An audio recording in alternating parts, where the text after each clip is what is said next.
think we'll get started. We're waiting for 2 more members, but they can join when they come. Hi, everyone. I'm Congresswoman Grace Meng, chair of the Congressional Asian Pacific American Caucus. Thank you so much to my Democratic colleagues and fellow caucus leaders for joining us today to fight for our immigrant communities, for our Constitution and a core promise of our nation. If you are born in America, you are American. Today, the Supreme Court upheld the promise of birthright citizenship, which was established more than 150 years ago by the 14th Amendment and affirmed in the landmark case United States versus Wong Kim Ark, which determined that Wong Kim Ark, the son of Chinese migrants born in San Francisco, was an American citizen. The Supreme Court ruled in his favor even at the height of the Chinese Exclusion Act because the 14th Amendment is abundantly clear. All persons born in the United States means all persons. Yes. It is because of people like him and the generations of Black Americans who fought to secure their rights through the 14th Amendment that I, the daughter of immigrants, could become a citizen by birthright and serve in the halls of Congress. It is how millions of Asian Americans, 65% of whom are foreign-born, more than any other ethnic group, could pursue the American dream. So as we celebrate today's ruling, I have a message for President Trump. You may believe you are above the law. You are not. You may try to divide Americans based on race, religion, or their country of origin, and you will fail. You may try to redefine what it means to be an American, and you will fail. We are American. We belong here. And no wannabe king will ever take that away from us. I want to give a special shout out to the ACLU, Co-Counsel's Asian Law Caucus, Legal Defense Fund, Democracy Defenders Fund, the House Litigation Task Force, and all the advocates here today who fought to defend our fundamental rights and close Immigrant Heritage Month with this victory. With that, I'd like to hand the mic over to our fearless leader, Chair of the Congressional Hispanic Caucus, Adriano Espaillat. Thank you, Grace, thank you. What you see behind this podium is the faces of America, the different faces of the tapestry that is called the United States of America, an experiment of elastic values that stretches in many directions and many ways. That is what you see right here behind this podium, who America is. And today the Constitution won. The American people won. As part and chair of the Congressional Hispanic Caucus, we were happy to be part of this lawsuit.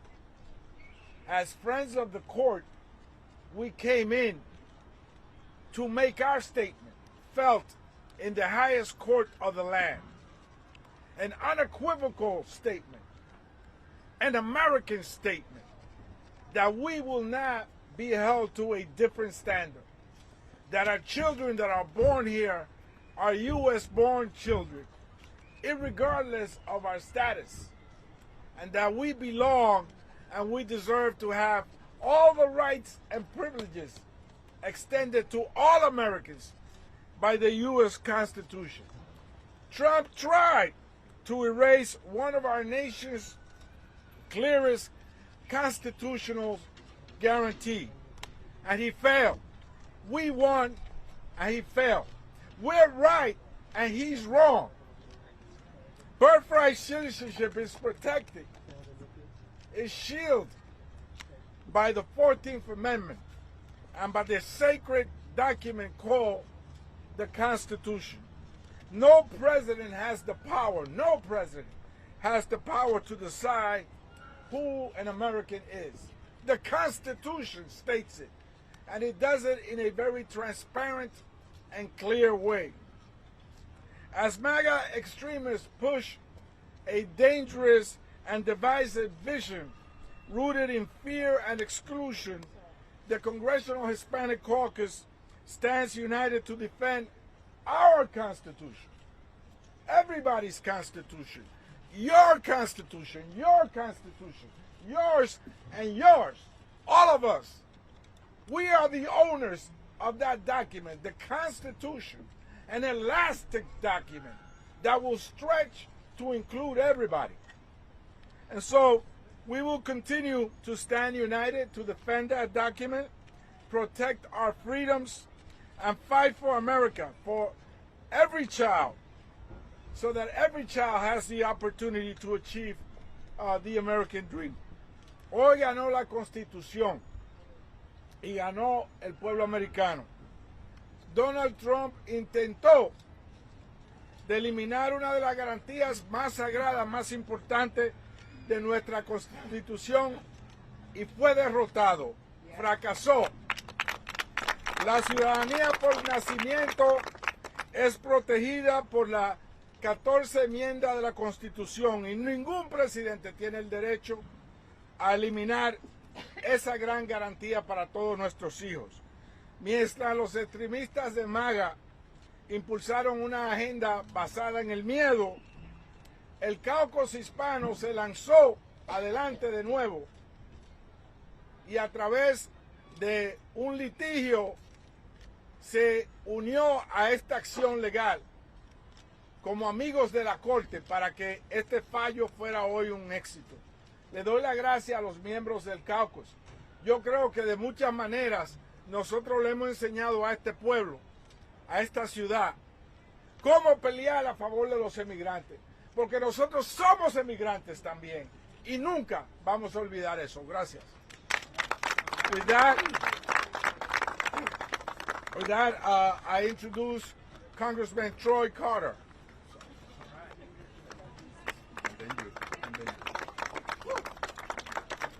Thank you very much. I am Congressman Troy Carter, representing the great state of Louisiana, the first vice chair of the Congressional Black Caucus.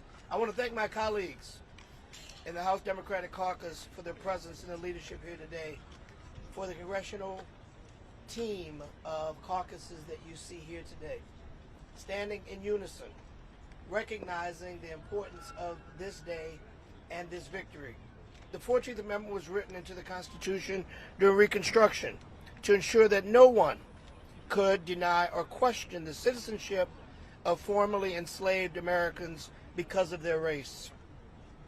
Today, more than 150 years later, that constitutional guarantee has withstood Donald Trump's unconstitutional assault on one of our nation's most fundamental promises. The history and the gravity of this moment should not be lost on any of us. The fact that we've arrived at a moment where an American president would attempt to unilaterally strip Americans of their constitutional birthright is in itself a warning to all of us today, you tomorrow, and who may be next. It reminds us that our rights cannot be taken for granted. Donald Trump's effort to end birthright citizenship was an attempt to unravel one of the Constitution's clearest guarantees, that citizenship is a constitutional right, not a privilege that any president can give or revoke. While that shameful effort has failed, we're under no illusion that Donald Trump and his allies will stop attacking our fundamental freedoms, our diversity, and the constitutional rights of the American people. The Supreme Court has chosen to play, not one of being the arbiter of interpreting the law, but one that is succumbing to the pressures of a president who simply wants his way. As we've seen here in this term, from the Calais decision to temporary protected status to upholding discriminatory anti-transgender sports ban, the Roberts Court has repeatedly rolled back hard-fought progress while expanding presidential power at the expense of the rights of everyday Americans. We know what we're up against. and the House Democrats are not backing down. Every inch of progress in this country has been hard fought, won through struggle, through resistance, and through courage of people this nation too often tried to leave behind. We will not stand by while our progress is dismantled. This battle is not over. This battle will not be over, because we will continue to fight and we will not quit. Make no mistake about it. Today's victory does not mark the end of this fight. It marks the beginning of the next one. The American people deserve a judiciary that is independent, accountable, and committed to equal justice under the law, not one that repeatedly expands unchecked presidential power while narrowing the rights and freedoms of the people. House Democrats will continue fighting for meaningful Supreme Court reform, including term limits and stronger ethics and accountability measures that restore public trust in this Constitution. As was said, our Constitution, your Constitution, your Constitution. The Constitution does not belong to any president. It belongs to the American people. Because the stakes of this court are far beyond the actions of these justices. They reach the very heart of our democracy, to whether we will keep faith in our highest ideals, that the Constitution protects every American equally, and that no president, no court is above it. House Democrats will do everything in their power to ensure that these promises are kept.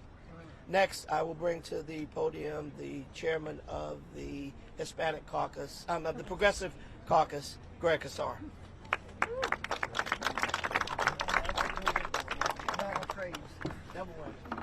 Good morning. I want to thank the leaders of the New Dems and KPAC and the CBC for all of their work on this, and a special recognition to our chairman and leader of the Congressional Hispanic Caucus, Adriano Espaillat. Thank you so very, very much. I'm Greg Casar. I represent the heart of Texas in Congress. I'm chairman of the Progressive Caucus, and today we're here to stand up for a fundamental American principle, that if you're born in America, you are an American. No matter your parents' birthplace or language or creed, citizenship is a birthright in this country. No one is born a second-class citizen. And no president, no would-be king gets to pick and choose who is and who is not American. One people and equal justice for every single one of them. That is what Donald Trump was trying to undermine with his executive order. That the men and women who fought for the 14th Amendment knew the dangers of allowing people in power to pick and choose who does and does not have rights in this country. They had won a civil war to purge our country of the moral rot that follows when some people are deemed unworthy of equal rights. And today we say we will never go back. But I wish I could stand before you today and say this ruling was only good news. But it is not. While we won the case today, we also got a grave warning about the future. What should have been a simple, unanimous, open and shut decision was dangerously close. Clarence Thomas, Neil Gorsuch, Samuel Alito, and Brett Kavanaugh failed to recognize the fundamental constitutional right to birthright citizenship. 3 of those 4 justices would have allowed Donald Trump to rewrite the Constitution and overrule Congress with an executive order. These 4 men, so blinded by partisanship and extremism, that they act like they can't see the words in the Constitution. They can certainly read, but they are not following their oath to protect the Constitution and the rights of the people in this country. Shame on them. If these far-right justices are ruling against our rights, even when they're written down black and white in the Constitution, then nothing we hold dear is safe. So today we may breathe a sigh of relief, but we also recommit ourselves to the fight to protect the rights of all citizens. And the way we do that is reining in this hyper-partisan Supreme Court. Yes. It's time to have a Supreme Court that is for the people and not just for their big donors.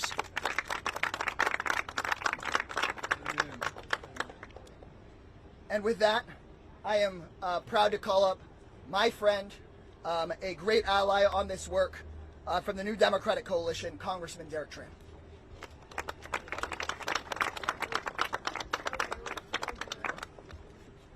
Good afternoon, everyone. I want to thank my Tri-Caucus colleagues and my colleagues from the New Dems and Progressive Caucus for welcoming me and standing shoulder to shoulder with me today. I was born in the United States the year that my refugee parents were admitted to this great country. They fled oppression and violence in communist Vietnam and came to the United States because of the promise of the American dream. A dream that says that if you work hard and you play by the rules, our family will be no less American than the people who arrived on the Mayflower. It was because America welcomed my refugee parents that I was able to join the Army and start my own business and now represent California in Congress. But I am not unique. Almost every American can trace their family history through the story of immigration. We have built communities that are unmatched in our prosperity. We have turned adversity into opportunity, and we have nurtured trailblazers in all walks of life. But President Trump tried to turn back the clock on that progress. He wanted to sacrifice the prosperity that we have built to just advance his own racist and xenophobic agenda. But the Supreme Court rejected the president's efforts. They affirmed that every child born in the United States is a citizen of the United States, keeping a fundamental principle of the American dream alive. But we know that this is not the end of President Trump's attack on the Constitution. We cannot let up this fight to protect our fundamental rights. The American dream is not a guarantee to us. We have to fight for it each and every day. Thank you so much.